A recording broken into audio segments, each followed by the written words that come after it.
On January 8th, Robert Sylvester Kelly, more commonly known as R. Kelly, he spread his wings and flew into the world back in 1967. The man is regarded by Billboard as one of the most successful R&B artists in history, so it's no surprise that he believes he can have access to any woman he wants. We saw him running through the open door right into the arms of a 15-year-old. Remember Aaliyah? For the record, you are how old? That's a secret. Women doesn't disclose her age.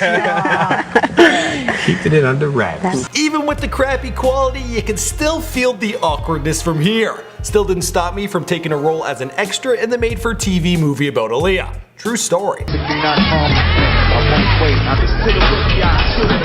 And because there's too much talent in this video, I need to balance it out by including Kim Jong-un, who was also born today. Not too long ago, back in 1983. He may be the supreme leader of North Korea now, but back in his childhood, he attended a school in Switzerland under a false identity.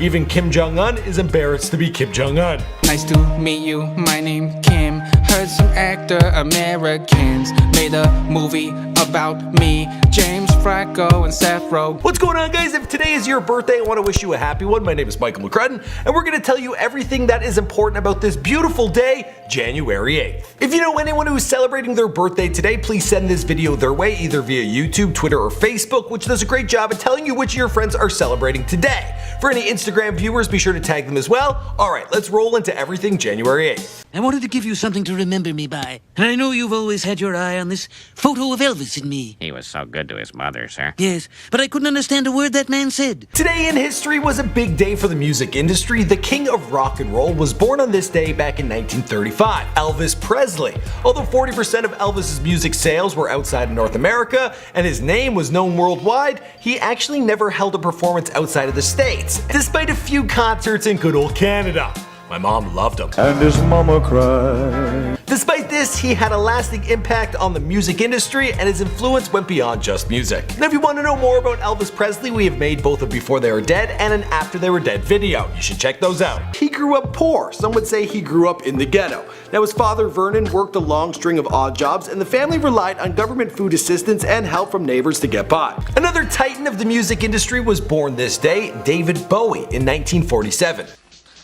Thank you. Look at that, you point and there's coffee. That's star power. That's because I'm a rock god. He passed away 2 days after his 69th birthday. He sold an estimated 140 million albums worldwide, was inducted into the Rock and Roll Hall of Fame, and was ranked as one of the 100 greatest artists of all time by Rolling Stone magazine. He too, we have covered in a Before They Were Gone video, and it happened so recently, it's still kinda sad.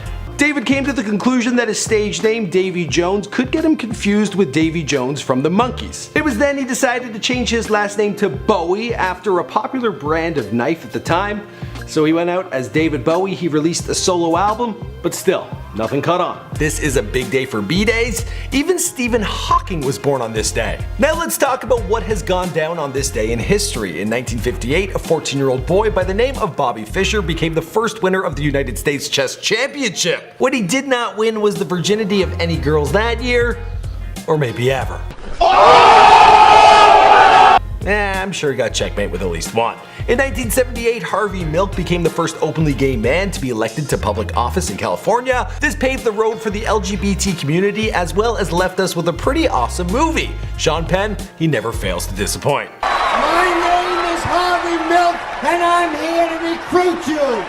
Something equally big happened in 1992. The 41st president, George H.W. Bush, pulled one of the greatest moments of his career and vomited into the lap of his dinner party host, the Prime Minister of Japan. I apologize for the bad quality of this clip, but you need to see it. The lone camera in the dining room was locked in on the head table when President Bush was overcome by nausea and fell forward. It appears he lost consciousness as he toppled over onto his host, Prime Minister Miyazawa. I mean, I've had some bad sushi before myself. I totally get it. But I'd stay out of Japan, you know? More recently, in 2016, it was announced that drug lord Joaquin El Chapo Guzman had been recaptured 6 months after his escape. We've also done it before they were famous on this guy. Man, we do a lot of videos on winners.